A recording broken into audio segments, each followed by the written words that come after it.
मन को मारो, इस मन ने ही हमें परेशान किया है। सभी विषाद, दुखों, परेशानियों का जो ये कारण है वो हमारा मन ही है। तो इस मन की मत सुनो।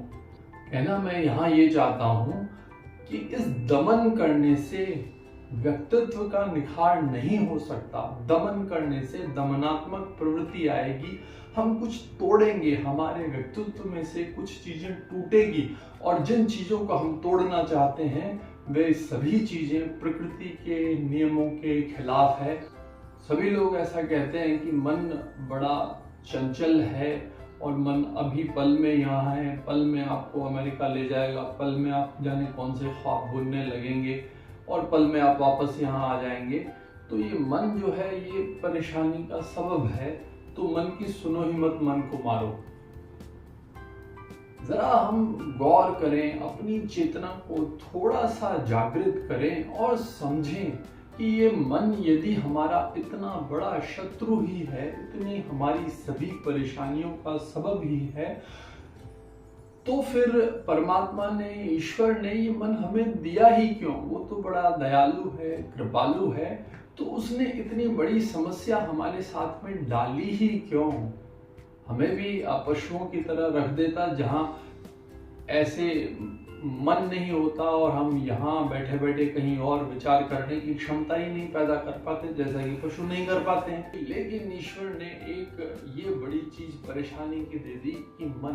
तभी तो तथाकथित हमारे ये जितने भी लोग हैं वो बस पीछे ही पड़े हुए हैं। जहां देखो सोशल मीडिया पे यही है कि बस संकल्प के साथ में साध लो कि बस ये करना ही है। इस मन की मत सुनो, ये तुम्हें परेशानी में डालेगा, यही तुम्हें काम देगा, यही तुम्हें वासना देगा, यही तुम्हें परेशानियां देगा, बड़े बड़े ख्वाब दिखाएगा, लेकिन वास्तविकता कुछ और है। तो बस मन का दमन करते ही चले जाओ। कहना मैं यहाँ ये चाहता हूँ कि इस दमन करने से व्यक्तित्व का निखार नहीं हो सकता। दमन करने से दमनात्मक प्रवृत्ति आएगी, हम कुछ तोड़ेंगे, हमारे व्यक्तित्व में से कुछ चीजें टूटेगी और जिन चीजों को हम तोड़ना चाहते हैं वे सभी चीजें प्रकृति के नियमों के खिलाफ है। ये प्रकृति ने ही तो हमको मन दिया है, इस प्रकृति ने ही तो हमको ये शक्ति दी है कि हम कुछ इमेजिन कर पाए, हम सोच पाए कि हमको हमारे जीवन में ये करना है। इतने वर्षों के बाद हमको हमारे जीवन में ये पा लेना है, इसकी ये स्ट्रेटेजी हमको बनानी है, ये प्लानिंग हमको करनी है। इस तरीके से यदि हम अपने आप को प्रबंधित कर पाए तो हम ये अमुक अमुक चीजें जीवन में पा जाएंगे। ये भी तो मन ही सोचवाता है, यदि मन नहीं हो तो ये कैसे सोच पाएंगे हम? जीवन में कुछ सार्थक कर लेने का जो मनोबल है वो भी इस मन के द्वारा ही तो मिलता है कि हाँ ऐसा करें, कुछ इस तरीके से जिएं, इस तरीके से स्वयं के लिए चीजें करें, इस तरीके से हम अन्य व्यक्तियों के लिए, परिवार के लिए करें, समाज समूह के लिए, राष्ट्र विश्व के लिए करें। तो ये सामूहिकता की जो चेतना हम में जागृत हो पाती है वो भी मन के द्वारा सुचवाई गई चीज ही तो है। ये तथाकथित लोग ये और कहते हैं कि युवाओं को विशेष तौर से एड्रेस करते हैं कि तुम्हें ये गंदा काम नहीं करना, ये बेकार चीज नहीं करनी।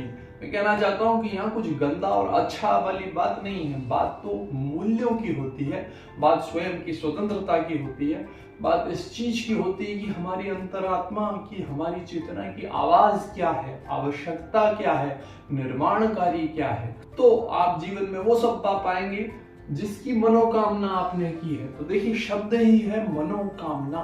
तो मन की कामना तो वो तो हमको सुननी ही चाहिए। हाँ, विकृति की और विकार की और कुंठा की और पीड़ा की और जरूर चीजें ले जाएगी यदि हमने अपने मन को मारा, उसका दमन किया। आप देखिए जहां भी हम ना कहते हैं, जो तथाकथित लोग कहते हैं कि ये मत करना, वो मत करना, ऐसा मत करना, ना की श्रृंखला है उनके पास में कि ये सब चीजें कभी भी मत करना। और जहां जहां ये ना है वहां वहां हमारी अंतरात्मा, हमारी स्वतंत्रता में संकुचन होता है, उसमें घुटन पैदा होती है। किसी भी युवा को कहें कि ये मत करना, ये ना करना, वो ना करना, तो वो खुल नहीं पाएगा, उसके केंद्र खुल नहीं पाएंगे, विकसित नहीं हो पाएंगे। और जहां हम व्यक्ति को स्वतंत्रता देते हैं कि तुम करो जो तुम करना चाहते हो वो करो, बस ध्यान ये रखना है कि देश का, राष्ट्र का कोई कानून न टूटे, और ध्यान ये रखना है कि तुम जो कुछ भी करो उसको संपूर्ण जागृति के साथ कर पाओ, अपने पूरे के पूरे होश के साथ में तुम उपलब्ध हो उस कार्य को करते समय, तो वो तुम करो। उसमें पूर्ण स्वतंत्रता दी जानी चाहिए, क्योंकि व्यक्ति जब भी कोई भी कार्य संपूर्ण जागृति के साथ करता है, अर्थात उसका मन, मस्तिष्क, शरीर, आत्मा सभी कुछ उसमें संलग्न होती है, तो व्यक्ति गलत कर ही नहीं सकता। क्योंकि हमारी अंतरात्मा, हमारी चेतना, जिसको हम ईश्वर कहते हैं, ईश्वर हमसे कैसे गलत करवा सकता है? ईश्वर तो निर्माणकारी है, ईश्वर तो प्रेमकारी है, प्रीतिकर है, वो तो अच्छा ही कराएगा, वो तो शुभ ही कराएगा। अशुभ की ओर हमको नहीं बढ़ाएगा, कभी भी नहीं बढ़ाएगा।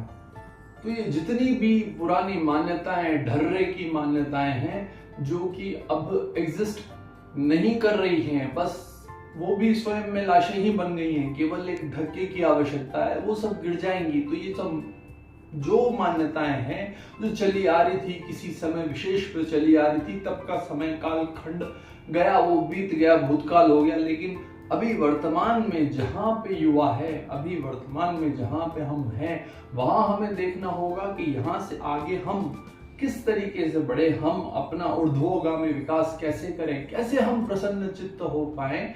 तो उसके लिए हमको अपने मन की सुननी है, आराम से बैठ करके सुनना है, समझना है, मनन करना है। देखिए शब्द पुनः आता है मनन करना।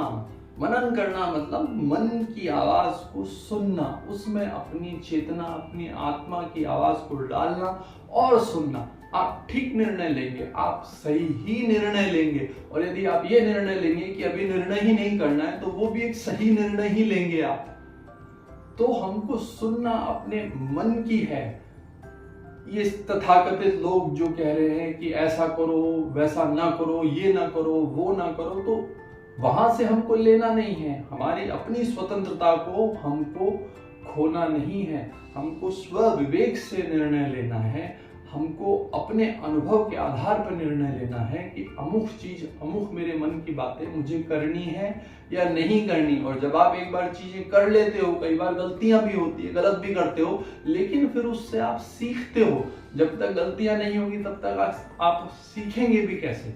तो सीखने के बाद फिर आप अपना अनुभव बनाते हो कि यार ये चीजें, ये स्टेप, ये कुछ कार्य कर लिए थे जिससे चीज गलत हो गई, तो चलिए अभी इनको नहीं करेंगे। लेकिन जहां सीधे सीधे ही आप इस चीज पे आ जाए कि ऐसा नहीं करना, वैसा भी नहीं करना, ये भी नहीं करना, वो भी नहीं करना, तो फिर परतंत्रता हो गई, तथाकथित लोगों की परतंत्रता हो गई। आपने अपना सिर उनके पैरों में जाके रख दिया जो कि आपको ना की ओर बढ़ा रहे हैं कि ये भी ना करना, वो भी ना करना।